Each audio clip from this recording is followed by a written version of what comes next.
Assalamualaikum warahmatullahi wabarakatuh. Alhamdulillahirabbil alamin. Wa bihi nasta'in wa ala umuri dunya waddin. Wassalatu wassalamu ala asrafil anbiya wa ala alihi wa ashabihi ajma'in. Amma ba'd. Hadirin, puji serta syukur kehadirat Allah Subhanahu wa taala yang telah memberikan kita nikmat iman, nikmat Islam, nikmat sehat walafiat, dan tak lupa salawat serta salam mari kita curahkan kepada baginda alam kita, habibana wa nabiyana karim Muhammad sallallahu alaihi wasallam, kepada sahabatnya, kepada keluarganya, kepada tabi'in tabi'atnya, dan kita selaku umatnya di yaumul kiamah nanti. Amin amin ya Allah ya rabbal alamin. Yang saya hormati pertama-tama yaitu kepada Bapak Owner PT Syariah Mobil Indo, yaitu Bapak Haji Martin, dan juga kepada karyawan dan karyawati PT Syariah Mobil Indo yang tak bisa saya sebutkan satu persatu, namun tidak mengurangi rasa hormat dan takzim saya kepada semuanya. Kebanyakan ya. Tema ceramah kali ini ialah mempersiapkan menghadapi kematian.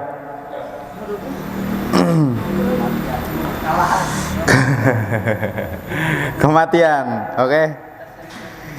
Kita bersama-sama harus merenungkan salah satu kepastian hidup, yaitu kematian. Kematian adalah akhir dari kehidupan duniawi. Kematian adalah kepastian yang dari Allah Subhanahu wa taala di sini menegaskan dalam Al-Qur'an, pasti orang yang bernyawa pasti akan mati. Dan hanya pada hari kiamat sajalah diberikan dengan sempurna balasannya. Barang siapa dijauhkan dari neraka dan dimasukkan ke dalam surga, sungguh ia telah beruntung. Kehidupan di dunia itu tidak lain hanyalah kesenangan dan memperdaya. Dalam surah Ali Imran ayat 185. Ya, yang miskin, yang kaya, ya, yang soleh, semuanya yang bernyawa akan mati, gitu guys. Kematian datang tanpa peringatan, jadi datang tanpa diundang, ya. Tiba-tiba lagi duduk aja tiba-tiba meninggal. Banyak kejadian, lagi main bola.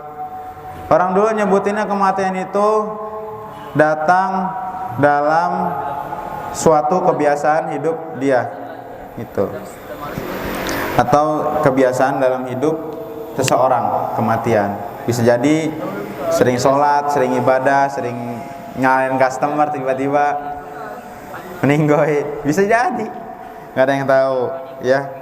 Ada yang lagi sholat, lagi sujud, itu masya Allah banget ya. Semua kita mati di husnul khotimahkan oleh Allah Subhanahu wa taala. Amin ya Allah ya rabbal alamin. Kematian ialah rahasia yang dari Allah ya. Nabi Muhammad pun tidak tahu matinya kapan, apalagi kita, ya. Itu.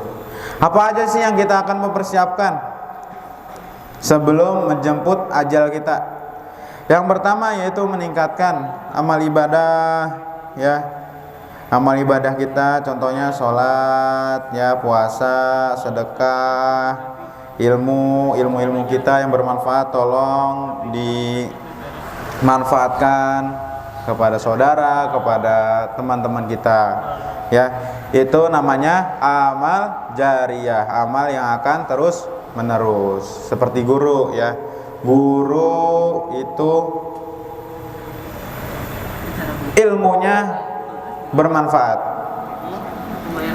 Artinya setiap yang kita berikan satu patah atau dua patah kata, satu huruf pun itu adalah amal jariyah, amal yang akan disalurkan kepada orang-orang yang lain gitu teman-teman. Lalu yang kedua adalah bertobat dari dosa. Nih. Ada orang maksiat, dia tobat, maksiat lagi, tobat lagi, maksiat lagi, tobat lagi, ya. Namanya itu tobat sambel, tobat sambel. Tapi nggak apa-apa. Allah suka orang-orang yang bertaubat, gitu teman. Di sini dalam surat At-Tahrim, wahai orang-orang yang beriman, bertobatlah kepada Allah dengan tobat yang sempurna-purnanya. Gitu. Bertobat ini harus wajib. Kita nggak punya dosa, tapi ada rasa nggak enak hati di dalam hati kita. Wajib bertaubat. Karena apa? Karena pasti setiap manusia itu memiliki dosa yang sangat besar. Apalagi yang sering maksiat, tiap hari itu tobat, ya. Tapi jangan diulangin lagi, percuma. Gitu. Lalu yang ketiga adalah memperbanyak mengingat kematian, ya. Kalian ingin istiqomah, ingin sering ibadah, ingin sholat tepat waktu, ingat kematian. Nggak ada yang tahu, ya.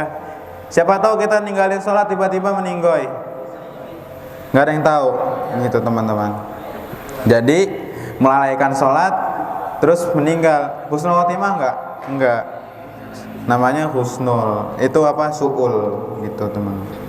Lalu yang keempat apa? Memperbaiki hubungan dengan sesama, kayak dengan teman. Jangan saling dengki, iri. Banyak banget nih iri dengki.